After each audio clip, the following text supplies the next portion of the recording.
E hoje um dia agitado, afinal de contas a Polícia Federal deflagrou uma nova operação contra os atos golpistas do último dia 8 de janeiro. Na ocasião, terroristas bolsonaristas invadiram e depredaram as sedes dos três poderes na capital federal. Em São Paulo, 3 mandados foram cumpridos na capital e também em Indaiatuba, no interior do estado.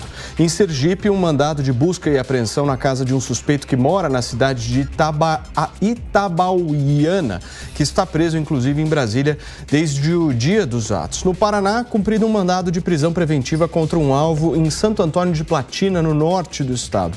Já em Goiás, um vereador da cidade de Inhumas foi preso por suposto envolvimento com atos de vandalismo. Em Minas Gerais, um professor e candidato derrotado à prefeitura de Ouro Preto foi preso no interior do estado. A Operação Lesa Pátria é tratada pela Polícia Federal como permanente e os suspeitos de participação e financiamento são investigados, inclusive, por 6 crimes. São eles: abolição violenta do Estado, democrático de direito, golpe de Estado, dano qualificado, associação criminosa, incitação ao crime, destruição e deterioração ou inutilização de bem especialmente protegido. São esses os crimes que estão sendo, inclusive, discutidos e investigados por parte da Polícia Federal em relação a esses presos. Coloca o nosso time na tela aqui, meu querido Eduardo Novak, para a gente poder conversar hoje com Fábio Piperno, Jorge Serrão, o nosso Nelson Kobayashi e mais uma vez aqui com a gente, Alan Gani, economista. Alan, eu já vou começar passando a bola para você, buscando entender um pouco a tua visão sobre mais essa etapa de uma operação que com certeza ainda está longe do fim.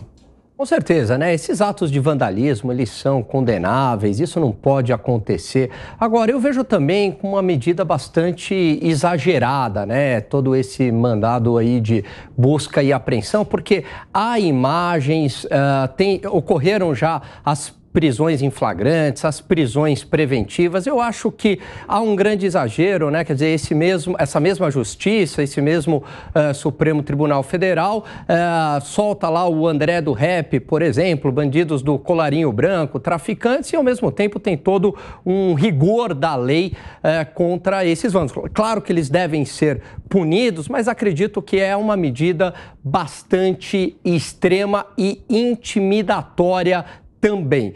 Esse é o meu receio, é que esse episódio seja utilizado, né, como um instrumento de censura para futuramente. E uma democracia, a lei deve valer para todos. Não pode ter aí um duplo padrão na aplicação da lei. Piperno, os políticos então se tornando o principal alvo aí dessa operação da Polícia Federal. Você acha que nós vamos continuar com políticos aí a nível municipal ou vem gente graúda?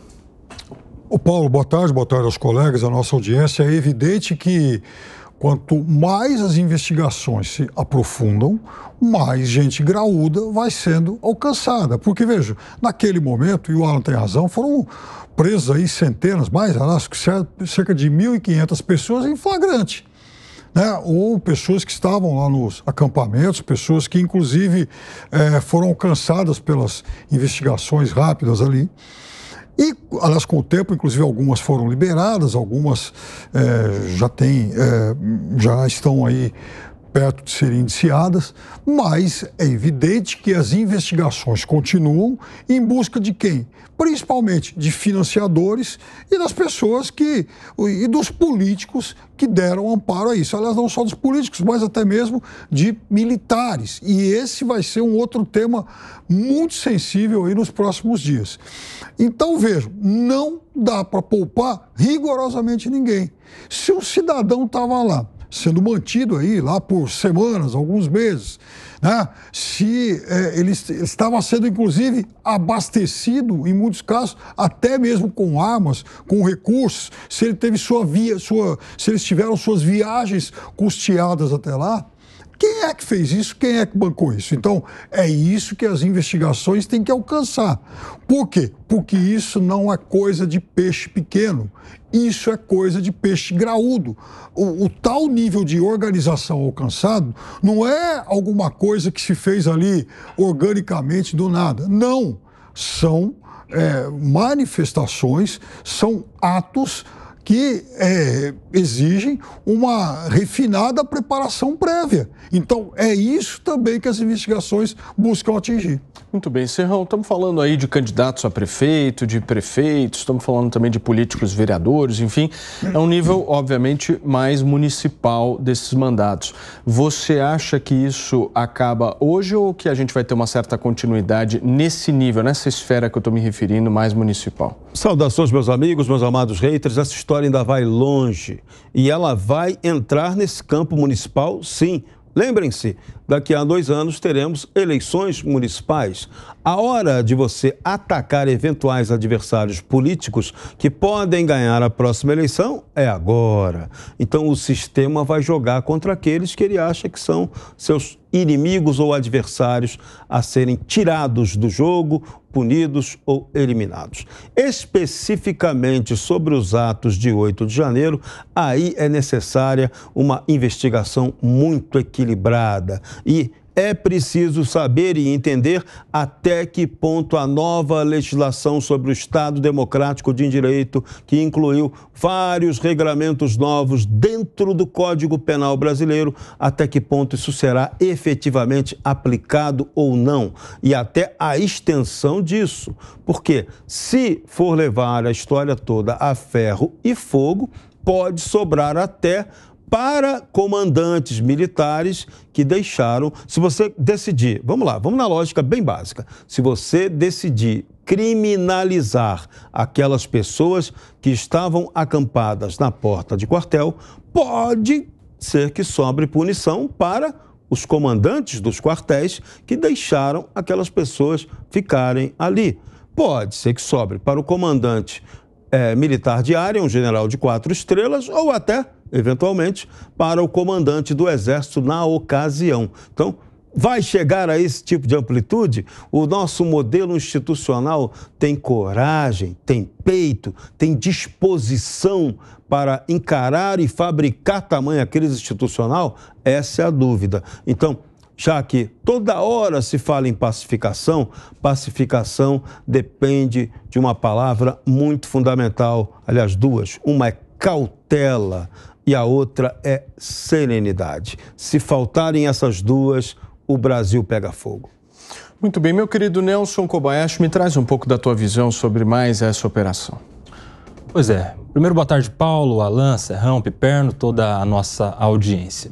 Em relação a essa operação, na verdade, é mais uma fase de uma operação em que se efetuam medidas de busca e apreensão contra possíveis suspeitos de participação nos atos do dia 8. Participação não efetivamente nos atos executórios, mas participação seja com o financiamento ou com a instigação, com o auxílio para que aqueles manifestantes lá fizessem o que fizeram. É muito importante que a gente tenha um cuidado, uma cautela na responsabilização criminal dessas pessoas que estão sendo responsabilizadas mediatamente, ou seja, que não estiveram presentes nos atos, porque algumas coisas são necessárias para essa espécie de responsabilização. Vou citar aqui uma delas, que é onde a gente precisa ter mais atenção. A pessoa que financia, que instiga, precisa ter um nexo de causalidade, ou seja, uma ligação evidente com o objetivo final. Se algum financiador, por exemplo, tenha emprestado dinheiro, colocado um ônibus, por exemplo, para manifestantes irem até Brasília para uma manifestação, só por isso não há crime nenhum. Agora, se ele sabia e tivermos provas em relação ao intuito, à intenção, ao dolo de chegar lá, depredar e ofender, tentar contra o Estado Democrático, aí sim há necessidade de uma investigação mais a fundo e que responsabilize sim estes auxiliares, esses partícipes do crime, né? Mas até agora a gente está vendo assim, muita força, muita intensidade nas investigações contra os financiadores. Tem gente que tem responsabilidade muito mais próxima desses atos que até agora não tem nenhuma investigação. Vamos citar, por exemplo, os atos de omissão de militares, não esses que, segundo a opinião do Serrão, poderiam evitar ali que as pessoas se acampassem na frente dos quartéis. Mas os militares que precisam ser alvos de investigação são aqueles militares comandantes do batalhão da Guarda Presidencial, por exemplo, ou do Comando Militar do Planalto, ou do próprio GSI, daquelas pessoas que tinham informação que os atos iam acontecer e não fizeram nada. Aliás, por omissão, com resultado criminoso, é que o governador do Distrito Federal está afastado, é que o ex-secretário de Segurança está preso, é que o ex-comandante da Polícia Militar do Distrito Federal também foi afastado, também está preso. Ou seja, a gente está vendo muita vontade, muita intensidade nas investigações contra pessoas que estavam muito longe.